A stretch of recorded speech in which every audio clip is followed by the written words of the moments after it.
Shalom! Começando este dia com Deus. Porque Deus é bom e a sua misericórdia dura para sempre. Amém. Glória a Deus. Hoje é quinta-feira, 11 de junho de 2026. Que o Senhor nosso Deus derrame as bênçãos dos céus sobre a vida de vocês e sobre a minha vida também. Quero dizer uma coisa para vocês. Vocês são joias raríssimas para Deus. Vocês são as meninas dos olhos de Deus. Igualmente para mim. Sabe por quê? Porque Deus nos criou a sua imagem e semelhança. De toda a sua criação, somente nós, como seres humanos, fomos criados à sua imagem e semelhança. Por isso, o grande amor do Pai para com vocês e para comigo. Amém? Que nós possamos dizer assim: Cristo morreu por mim e hoje eu vivo por Ele, certo? E hoje nós vamos ver, à luz da Bíblia, qual é o propósito de Deus para a vida de vocês e para a minha vida também. Uma coisa vocês podem ter certeza, e eu tenho: somente coisas boas e maravilhosas. Amém? Vamos para a Bíblia então? A voz é minha, mas a palavra, ela é de Deus eternamente. Amém? Livro de Isaías, capítulo 43, versículo 6 e versículo 7. Acompanhe comigo. Trazei meus filhos de longe e minhas filhas das extremidades da terra, a todos que são chamados pelo meu nome e os que criei para a minha glória. Eu não disse que nós somos criados à imagem, à semelhança de Deus? E ele disse assim, filhos e filhas, e eu os criei para a glória. Amém? Eita, que Deus maravilhoso, né? Veja bem, meus irmãos, eu e você, nós fomos criados para refletir a imagem e a grandeza desse grande Deus, né?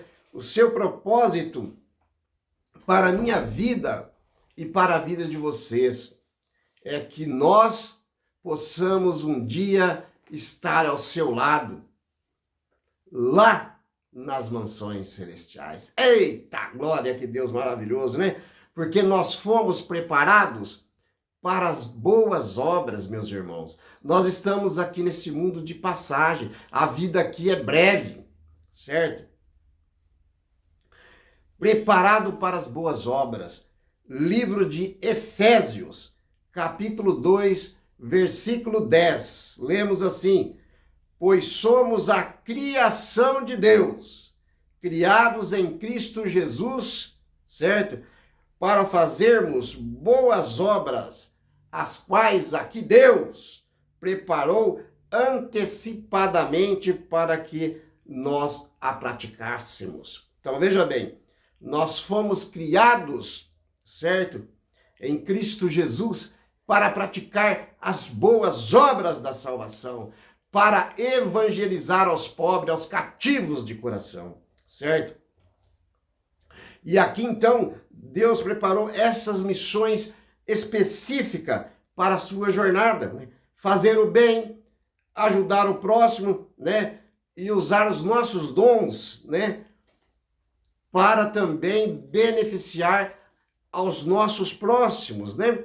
Certo? Mas o encaixe perfeito no plano de Deus para a nossa vida é a vida eterna.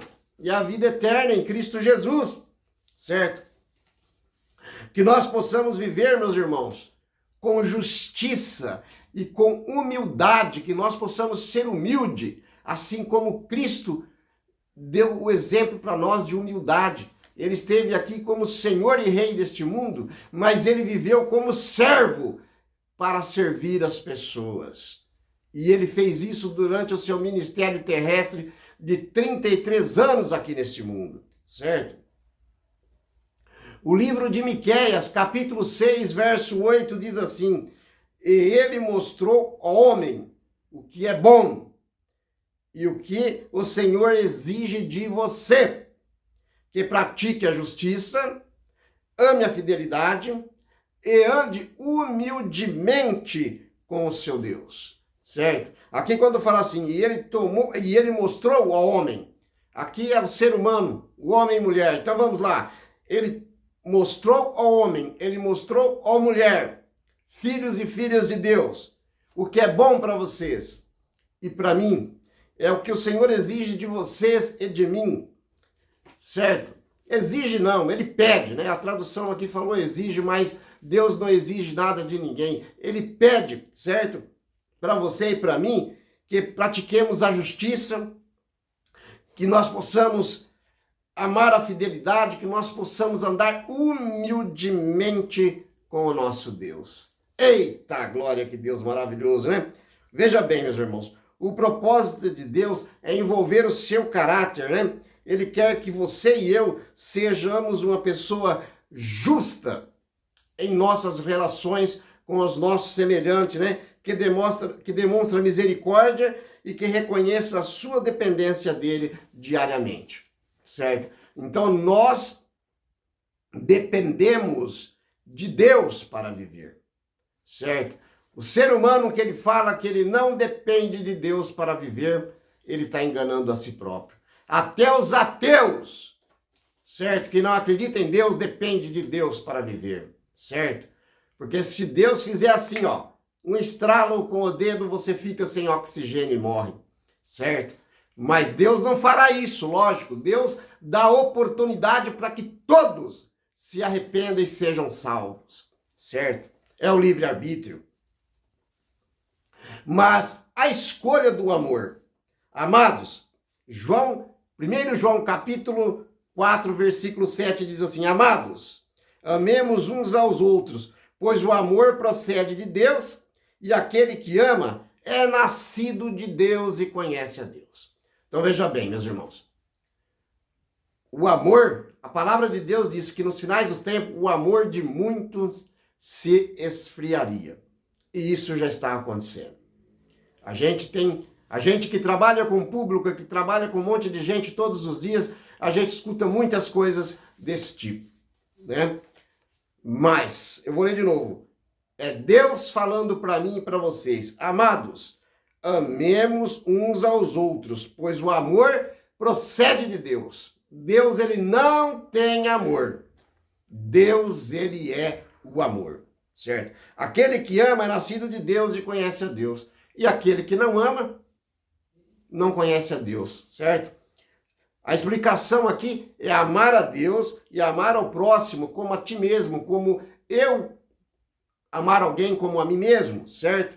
Conforme instruído em Mateus, certo? Mateus 22, do versículo 37 ao 39, a gente não vai ler, mas é a instrução que ele dá lá, ó. Amar o seu próximo como a ti mesmo, certo? O amor, o que ele é? O amor é a base de tudo, né?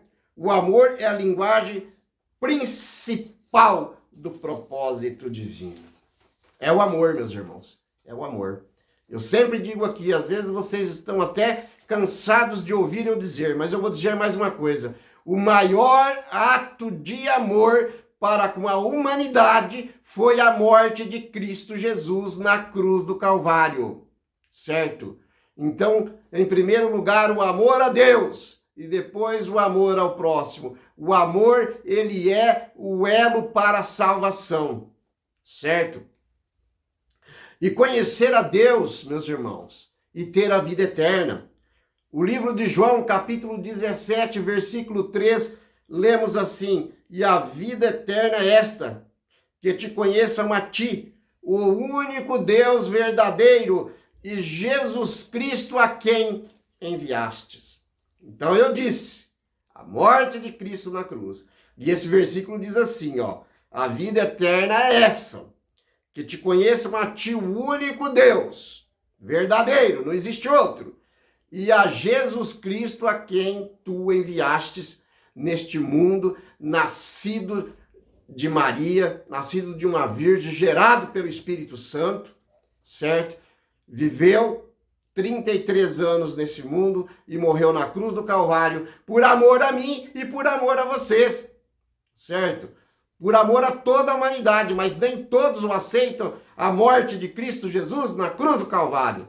Feliz daquele que aceita. Quem não aceitar não vai ganhar a salvação, certo?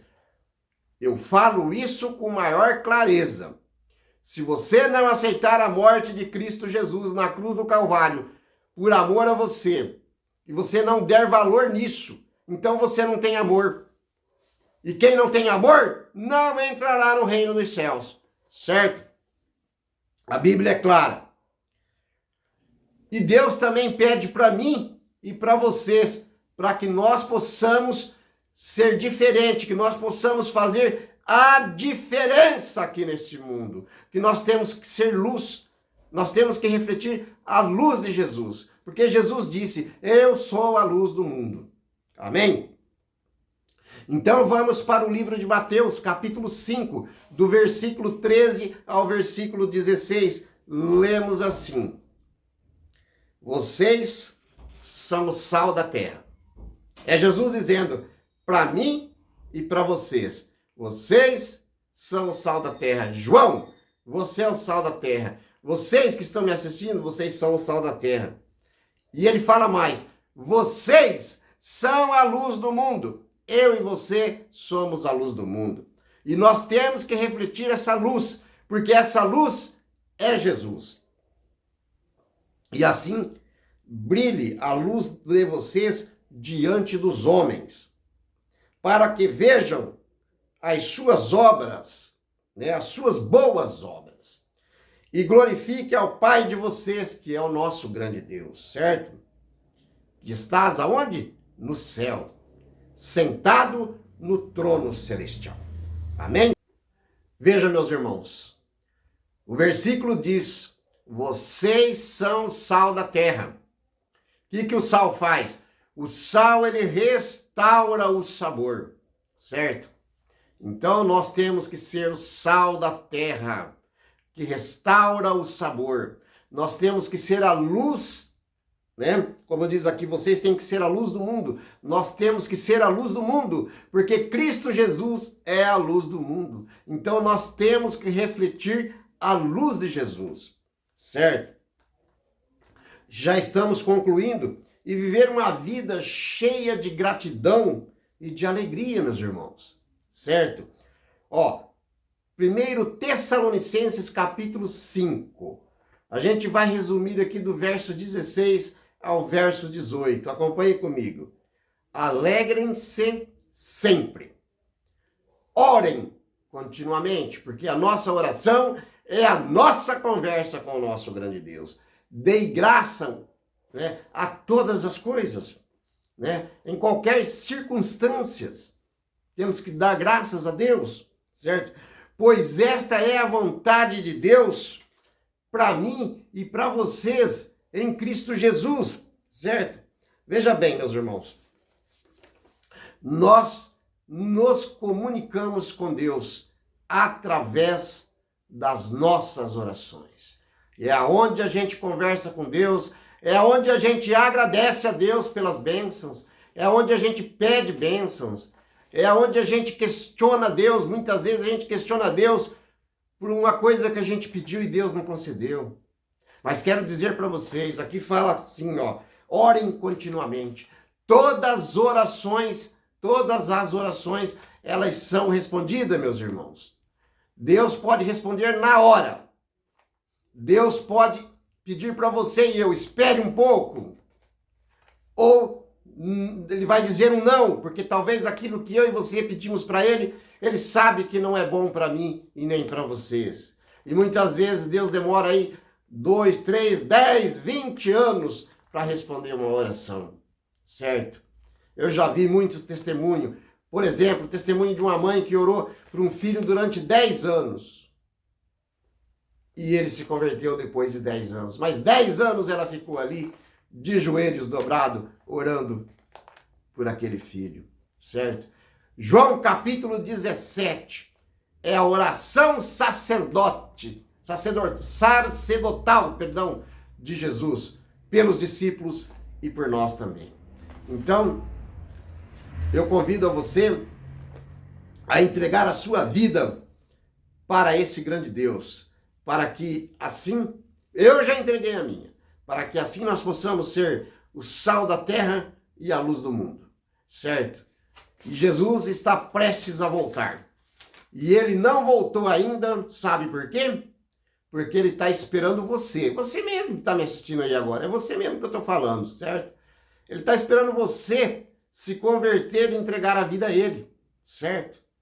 E aí então ele vai voltar nas nuvens dos céus, em grande glória e poder, certo? Para nos levar. Se nós já estivermos passado pelo som da morte, ressuscitaremos e subiremos para o encontro do Senhor nos ares, e assim estaremos para sempre com Ele. E se nós estivermos vivos, também subiremos com Ele, certo? E eu só quero falar disso, só de coisas boas, coisas maravilhosas. Eu tenho muita experiência cristã na minha vida, certo? Então eu gostaria de compartilhar tudo isso com vocês, porque Deus é amor, Deus não tem amor, Deus é amor, Deus ama vocês, Deus me ama. Nós somos a criatura mais linda que Deus criou nesse mundo. Vocês e eu somos a criatura mais linda que Deus criou nesse mundo, porque nós somos a imagem e a semelhança desse grande Deus. Amém? Vamos orar? Grandioso e eterno Deus, Pai de amor e misericórdia, muitíssimo obrigado, Senhor, por nos dar mais esta oportunidade de falarmos contigo através da oração e de compartilhar com os nossos amados irmãos e irmãs a tua santa e rica palavra. A tua palavra que vai nos conduzir à salvação. Muito obrigado por tudo, meu grande Deus, em nome de Cristo Jesus. Amém.